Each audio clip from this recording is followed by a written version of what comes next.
Jadi saya cerita sedikit ya proses dengan teman-teman di PDI Perjuangan. Bulan Mei yang lalu, Ketua DPD PDI Perjuangan itu menyampaikan keputusan dari DPD DKI Jakarta untuk mengusung Anies Baswedan. Jadi keputusan itu bukan saya diajak bicara, bahkan saya sampaikan pada Pak Aming, saya rasa hormat. Kenapa?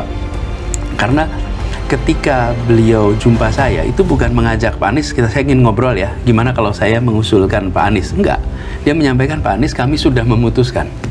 Dan keputusan kami adalah Pak Anies sebagai calon dari PDI Perjuangan. Saya bilang, wah ini sesuatu yang saya tidak pernah bayangkan. Sudah, dan kita sepakati semuanya. Kami usulkan kepada DPP. Informasi aja. Anies Baswedan membeberkan drama Pilgub DKI Jakarta yang sebelumnya diusulkan oleh 4 partai. Namun, jelang pendaftaran di KPU, keempat partai tersebut rame-rame meninggalkan Anies Baswedan.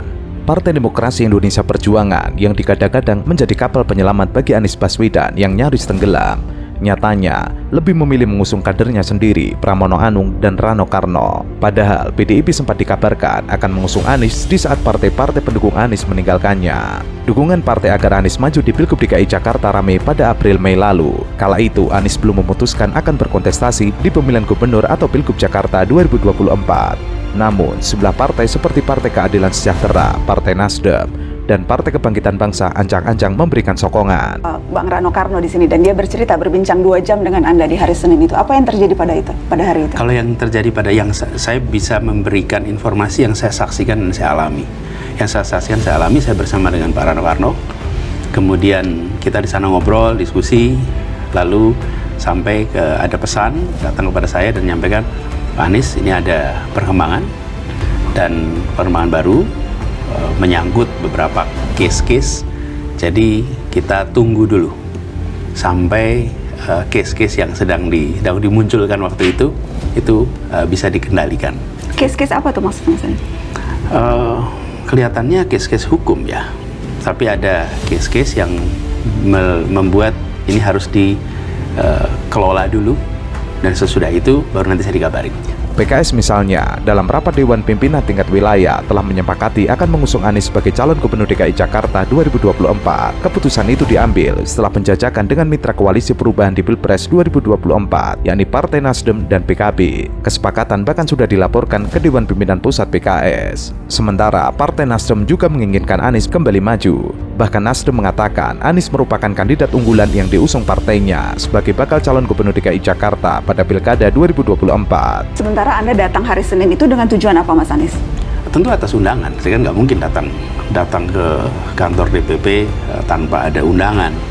Jadi saya datang ke situ, saya menghormati, tapi juga saya ingin tegaskan bahwa undangan itu spesifik untuk apa? Karena kan kita tahu pada saat itu agendanya adalah pendeklarasian kader-kader PDIP yang diusung menjadi calon kepala daerah. Apakah itu bagian dari undangan yang ditujukan ke Anda? Ya. Jadi undangannya pada waktu untuk bertemu dengan Ibu Megawati, Ketua Umum Partai Perjuangan, PDI Perjuangan. Kemudian pertemuannya tidak terjadi. Saya di sana dengan Pak Rano Karno sampai semua selesai. Dan kemudian saya selesai di situ kembali. Jadi proses pengumuman saya tidak ikut. Dalam proses pengumuman itu saya pulang dan nanti akan dikabarin lagi, begitu. Selain itu, PKB juga pernah menyatakan Anies yang merupakan capres usungan mereka di Pilpres 2024 dalam koalisi perubahan tetap masuk bursa untuk diusung sebagai calon gubernur Jakarta. Setelah menimbang, Anies Baswedan akhirnya menyatakan bakal maju di Pilgub Jakarta. Namun asa untuk Anies meredup setelah Partai Nasdem dan PKB bergabung dengan Partai Koalisi Indonesia Maju. Anda tidak sempat bertemu Bu Mega? Tidak. Selama proses drama pilkada ini, apakah Anda pernah bertemu langsung dengan Bu Mega? Belum. Saya ingin konfirmasi, apakah memang ada syarat dari PDI Perjuangan, siapapun termasuk Anda begitu yang akan diusung menjadi calon kepala daerah harus menjadi kader PDI Perjuangan? Sama sekali tidak pernah. Jadi tidak pernah ada pembicaraan tentang menjadi anggota dengan semua pimpinan. Bahkan Pak Deddy Sitorus pun menyampaikan di dalam pernyataan terbuka bahwa tidak pernah ada permintaan atau tawaran untuk menjadi kader PD Perjuangan. Anda menanyakan itu tidak ke Itu Anda bertanya? Saya bertanya. Dan dijawab? Dan tidak. Jadi ini sebabnya saya sampaikan, bagi mereka yang terlibat di dalam proses yang sangat dalam, pasti tahu itu bukan isu. Pak Sari ini udah cerita. Jadi saya ingin sampaikan terima kasih teman-teman sudah standby sampai berapa nih jam? Ganti hari. Udah dini hari. Terima kasih. Besok saya akan sampaikan penjelasan ceritanya dan teman-teman tunggu aja dari besok. Tapi malam ini saya ingin terima kasih buat semuanya yang sudah ikut standby, ikut memikirkan, ikut memperhatikan. Ya. Besok lokasi dan tempatnya dan Nanti kabarin. jamnya. Kabarin. Pokoknya nanti dikirimin semuanya, kabarin ya.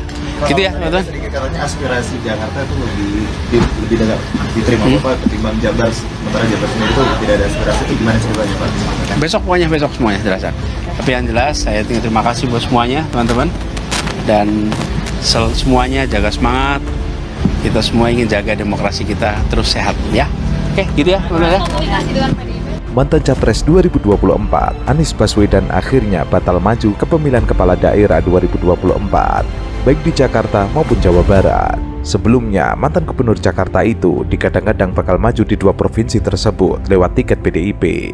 Namun keduanya batal. Diduga kuat, Anies enggan menerima syarat yang diajukan partai pimpinan Megawati Soekarno Putri itu untuk menjadi kader alias petugas partai. Info yang beredar, Anies sebelumnya bakal diduetkan dengan Ketua PDIP Jabar, Ono Surono, untuk maju Pilgub menjadi breaking news di semua media.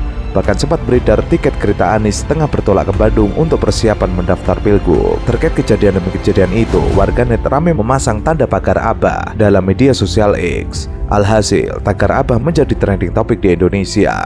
Banyak warganet yang salut dengan pendirian Anies yang menolak bujukan menjadi petugas partai. Namun ada beberapa yang nyinyir ke Anies karena batal nyagu. Teman-teman tunggu aja dari besok. Tapi malam ini saya ingin terima kasih buat semuanya yang sudah ikut standby, ikut memikirkan, ikut memperhatikan. Ya. Besok Itu lokasi aja. dan tempatnya dan Nanti kabarin. jamnya. Kabarin. Pokoknya nanti dikirimin semuanya, kabarin ya. Mana? Oh iya tuh Mas Anies Oh iya. Oh iya tuh Mas Anies. datang. Oh, Mas Anies datang. Mas Anies. Wes, keren loh. Mas Anies Caimin datang keren loh menurutku. Nggak pernah loh, karena pemilu 2019-2014 Pak Prabowo nggak datang loh. Ini Mas Anies dan Caimin datang hadir di penetapan capres terpilih. Ini menurutku langkah. Ya, Gimana Mas Kodari? sangat bagus memberikan pesan persatuan. Oke, Mut, kita dengar omongan Mas Anies ya. Thank you Mut, nanti aku ke kamu lagi Mut, thank you. Jurnalis kenamaan Indonesia, Najwa Shihab, memuji kedatangan Anies Baswedan dalam penetapan calon pemenang dalam Pilpres 2024 yang dilakukan oleh KPU. Bahkan tidak tanggung-tanggung, Najwa Shihab memuji sikap kesatria Anies Baswedan yang datang dengan cawapresnya Muhaimin Iskandar. Menurutku harus ditepuk tanganin sih Mas Anies. Iya. Ini proses bernegara, akhirnya ada ujungnya, ya kita hormat itu. Kalau Tapi yang bakal orang sorot, 01 datang. Kenapa 03 nggak datang? Belum tentu. Ini masih ada waktu. Saya berasumsi, maaf. Siapa tahu datang. Saya berasumsi. Tapi ini jadi pressure ke Mas Ganjar dan Pak Mahfud sih. Saya rasa udah ganti baju sekarang. Tadinya nggak mau datang, mereka datang. Ya udah deh. Ia lalu membandingkan dengan sikap Prabowo saat kalah dalam Pilpres 2014 dan 2019. Prabowo tidak hadir dalam penetapan kemenangan Jokowi waktu itu. Pujian pun juga terlontar dari konsultan politik M. Kodari.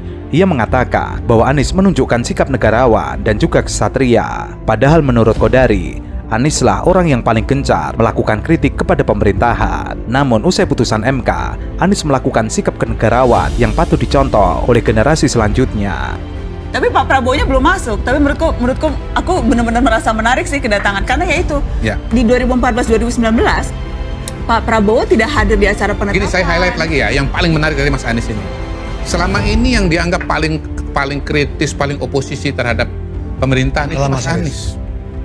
Kalau PDIP dan Ganjar kan mendadak oposisi aja, baru belakangan oposisi. Apa mendadak oposisi? Mendadak oposisi. Mau nggak mau jadi oposisi ya? Mau nggak mau? Iya. Dan itu pun salah strategi sebetulnya. Mendukung Jokowi. Salah oposisi.